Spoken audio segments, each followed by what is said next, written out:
जय श्री राम। रामायण सिंधी शायरी में व्याख्या हिंदी में पृष्ठ 118 किष्किंधा कांड। इसके पहले गुफा के अंदर गिद्ध पक्षी संपाती है। जब उनको भनक लगती है कि वानरों का झुंड आया है तो बहुत खुश होता है और कहता है कि मैं बहुत दिनों से भूखा हूँ, अब इनको खाकर मैं अपनी भूख मिटाऊंगा। तब अंगद की अकल काम कर गई। उन्होंने जटायु पक्षी की कहानी बताई कि धन्य था गिद्धराज जटायु, जिन्होंने श्री राम के काम के लिए अपने प्राणों की बाजी लगा दी और श्री राम ने भी उन पर कृपा की और उसे बैकुंठ धाम पहुंचा दिया। अब आगे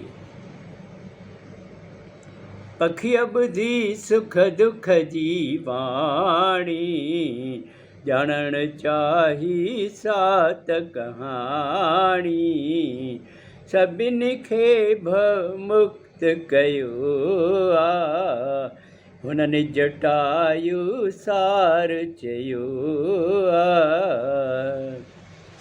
संपाती पक्षी ने जब जटायु की बात सुनी तो उनको उत्सुकता हुई कि मैं इनकी पूरी कहानी जानूं, क्योंकि जटायु तो संपाती का भाई था। तब संपाती ने सबको डर मुक्त किया और कहा कि मुझे पूरी बात बताओ। सब लोगों ने फिर जटायु की पूरी बात बताई। भाव जटायु जो जस गायो, संपाती मन भर जी आयो, राम दयालु सबल आहे, उन जे मन में भेद बिनाहे। जब संपाती ने अपने भाई जटायु की पूरी बात सुनी और उसकी यश कीर्ति सुनी तब उसका मन भर गया और सोचने लगा कि क्या श्री राम इतने दयालु हैं कि उनके मन में कोई भेदभाव नहीं है। समुंड किनारे हलवठी, कम कर्म जोरास, बींद समात तिलांजलि, मदद कंद समाखास। तब संपाती ने कहा कि मुझे समुद्र के किनारे ले चलो, क्योंकि मैं तो बूढ़ा असहाय हूँ, मुझे वहाँ ले चलो। मैं अपने भाई के लिए तिलांजलि दूंगा और फिर जितना हो सकेगा मैं आपकी मदद करूंगा। तिलांजलि जी रस मन भाई, पुसंपाती गाल बुधाई, बसा भावर जडह जवानी, थी उभदेस जडाह रवानी। तिलांजलि की रस्म पूरी हो गई।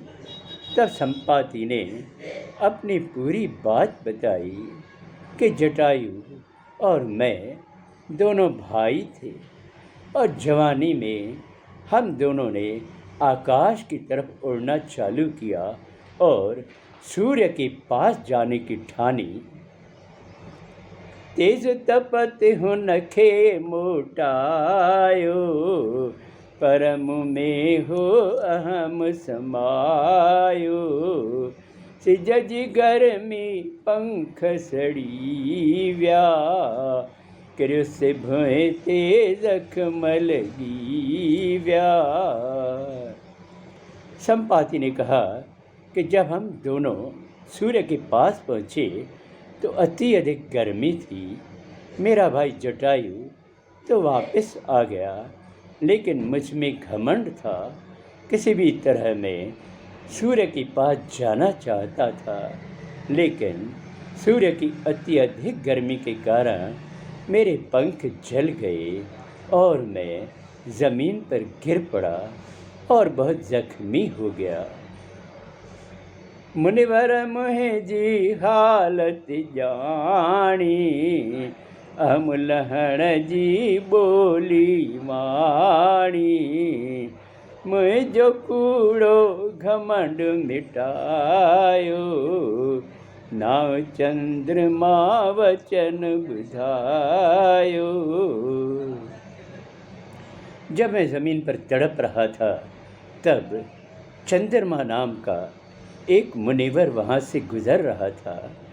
जब उन्होंने मेरी ये हालत देखी तो उसको भी मुझ पर दया आ गई और उसने मुझे एक ख़ास प्रवचन दिया कि कभी किसी को घमंड नहीं करना चाहिए, और उन्होंने मुझे इतनी अच्छी बातें बताई कि मेरा घमंड चूर हो गया।